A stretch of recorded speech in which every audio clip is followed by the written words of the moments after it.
Hey folks, I'm Tom Vasel. Welcome to the top selling games of the month of July 2018. These stats I got from Cool Stuff Inc., a large and the best online retailer, sells tons of different games. So I'm taking a look to see what are the top 10 selling games of last month.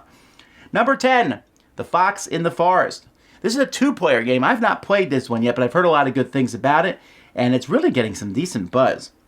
Number 9, Century Golem Edition. Now, this one's kind of interesting to me because we have Century obviously doing very popular with the expansion Century Eastern Roads, but the spin-off, which is basically just a different veneer on top of it, the Century Golem Edition also doing very well. Number 8, Scythe. This probably has something to do with the new expansions coming out with Scythe or just the fact that Scythe is always popular. Number 7, Stuffed Fables. I love Stuffed Fables. It's a great game for kids and the parents to go through. And Plaid Hat, I would imagine that Stuffed Fables is higher on the list now because it was probably finally back in stock.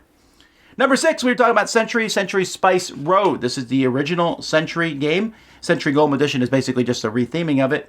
And this one has just always done very well. A lot of people really like it.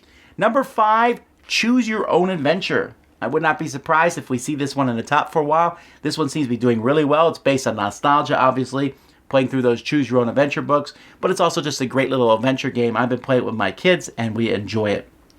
Number 4, Exit Dead Men on the Orient Express. This was on the list last month, too.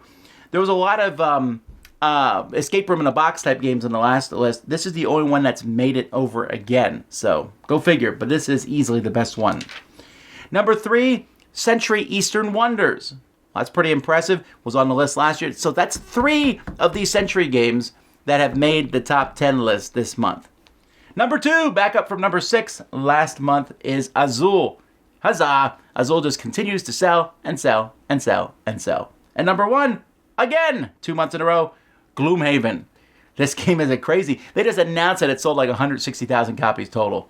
That's just insane for a game, again, that's that big. Other interesting ones, the numbers I just gave you were by units sold. If we jumped over into total money sold, number 8 would have been Container, the 10th anniversary edition, or the whatever anniversary edition is. That's because that game's extremely expensive. It comes with gigantic plastic ships. And also Dominant Species was on the list at number 12, which is an interesting one considering how old that game is. There must have just been a reprint of it. All right, jumping over to expansions. Number 5, which was number 1 last month, was Viticulture Visit from Rhine Valley. This is a expansion for a popular winemaking game. Number 4, just released, Downforce Danger Circuit, the new track for Downforce. Highly expected this one to do well. I wouldn't be surprised if we see this one in the future. More tracks, more cards. Number 3, Mystic Vale Twilight Garden. Mystic Vale is one of those games that just continues to surprise me with how popular it is. It's like the most popular game I know that no one ever talks about. Number 2 is Scythe Wind Gambit. Although when the new Scythe expansion comes out, you will see that one shoot to the top. But the Wind Gambit with the airships. And then number 1, Marvel Legendary World War Hulk. Again, showing the strength of not only the Marvel Legendary, but people really do like the Hulk. And that is also one of the greatest stories Marvel ever told. Those are the best-selling games in July 2018. I'll see you next time. Until then, I'm Tom Vasel on the Dice Tower.